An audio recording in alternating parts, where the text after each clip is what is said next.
My name is Sandy, and I'm here with Ilaria. and welcome to Breakdown, the show where we talk about somewhat difficult and commonly asked questions and then break them down with patristics and biblical sources. So the question we are discussing today is, why should we give God all the credit all the time? Ilaria, take it away. Thank you, Sandy. Well, I would like to start off by saying it is a form of humility. It's showing that you're being modest when you give thanks to God. When you give credit to God, you're humbling yourself, preventing pride. So I like what you're saying so far, but this raises an even bigger question. What is the difference between pride and self-confidence? To sum it all up, the difference is intent.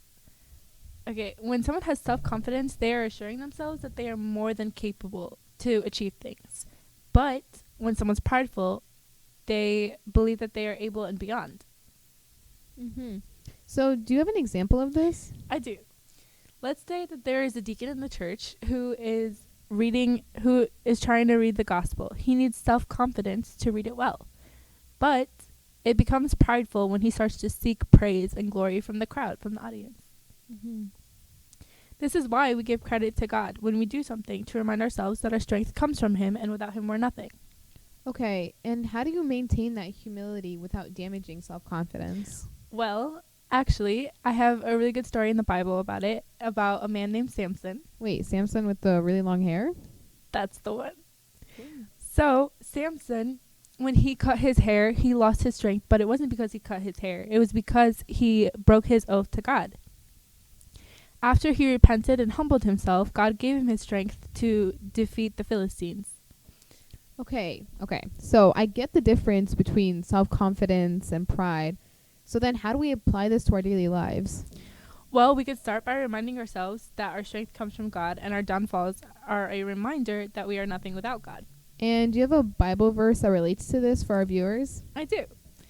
The Bible verse is, "Watch and pray lest you enter into temptation. The spirit indeed is willing, but the flesh is weak." Matthew chapter 26, verse 41. This explains that humans are weak, but with God we are capable of being strong. So when we accomplish something great, we give thanks to God. And when we fall, we give thanks to God for showing us our weaknesses. Okay, thank you so much for that answer. thank you. And to recap our question of why we give God the credit all the time is because the difference is self-confidence is assurance, while being prideful is when you're looking for praise in the things you do. And it's a form of humility that reminds us our real strength comes from God and not from within us. Thank you so much for watching, and thank you so much, Ilaria, for joining me today. Thank you for having me. We post every Friday, and be sure to follow us on Instagram at SMCC Official. Thank you. Bye.